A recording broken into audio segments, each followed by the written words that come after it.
Like me, I'm sure you've gone through a lot of changes. Maybe you know of someone going through change, and I must say change is never easy. Perhaps you have a colleague like I have that quotes a John Maxwell quote where it goes a little something like this: change is inevitable, but growth is optional.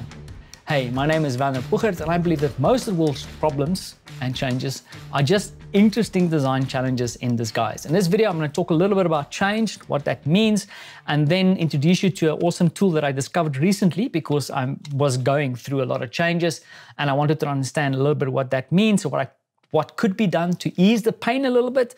And I think this could be the answer, or at least a segue into deeper answers. Quick notes on change. Of course, when I spoke about change, I do feel like there's two different types. Of course, there's personal change. Sometimes there's self-imposed changes where you tackle something that you're not ready for and you want to grow into it, like fake it till you make it kind of stuff.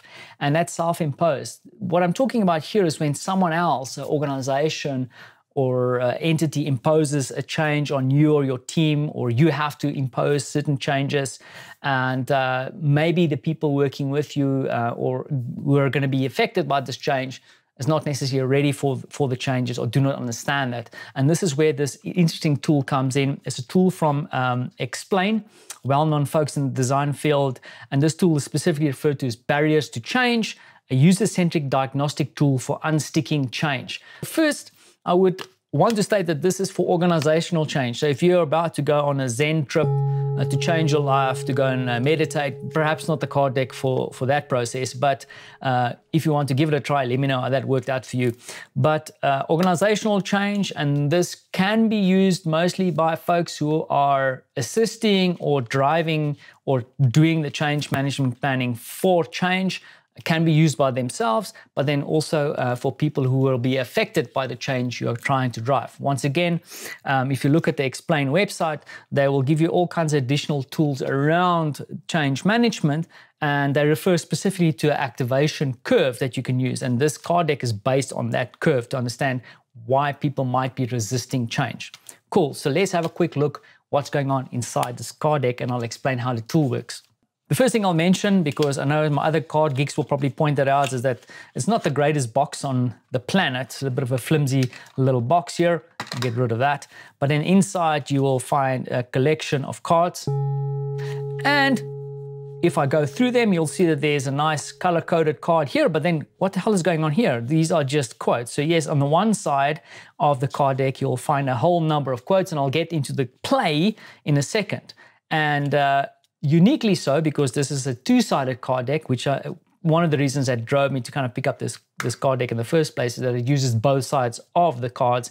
You flip that over and you have a little booklet here with information, then 3 wild cards. These cards, when you understand the gameplay, is kind of for you to create cards of your own. You see this in a lot of card decks, so if you come up with stuff that you might need or additional things, you can use these open cards. I'll put them to the side for now. But then if you open these up, you'll see that there is about 6 different color codes here.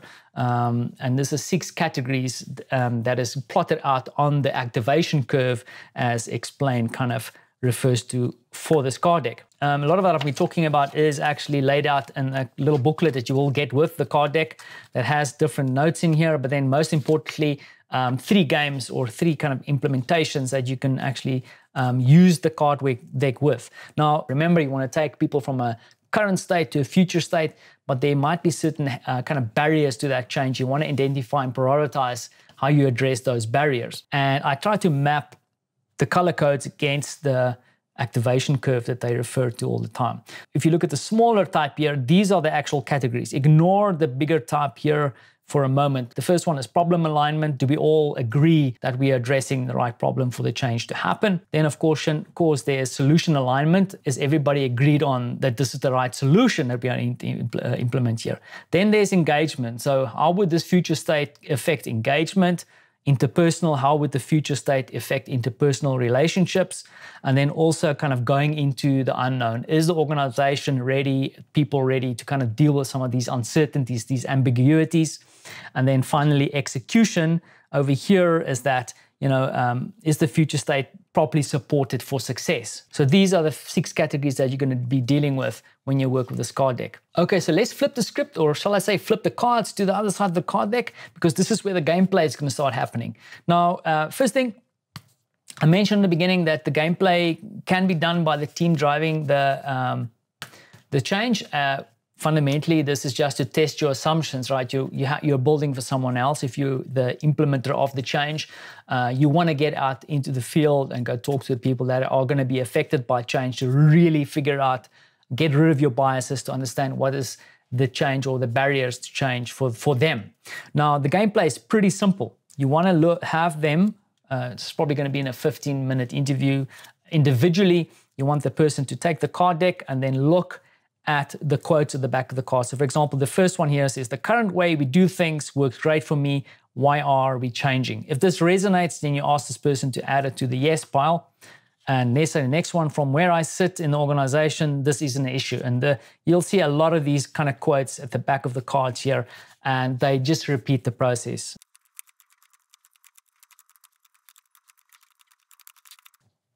Okay, once they've done, you will then put aside the no cards and then grab the yes cards and then ask them. And in this card deck, the magic is number 5, is that they have to whittle these down to actually 5 cards, 5 specific cards. This is now where the magic happens. And of course, what you want to do is you want to do this with a whole bunch of people, right? And you're going to do this a couple of times. But fundamentally, what you're going to do is you're going to grab the set that they've given you or selected, all the yes cards, the top 5, and then you look at the quote. And what is magical about it is that the actual quote is connected to a specific barrier. So let's have a quick look at one here. So this is a good idea, but does leadership see that? Will they make the change too? And that is a lack of trust barrier here. And the same is true for all the other cards. They are linked to a specific barrier. And this is where the bigger kind of statements come in. So for this one is ability and skills. Do I have the right ability and skills to align with the change? This might need to be addressed. Then rewards, when it comes to engagement, and then culture change, solution alignment element, and then once again, another problem alignment here when it comes to empathy. So when you go and do this for a lot of people, now you have to prioritize. But how do you prioritize? Because at the end, the magic 5 comes in again. You want to end up with the top 5 barriers that you need to plan around your change program.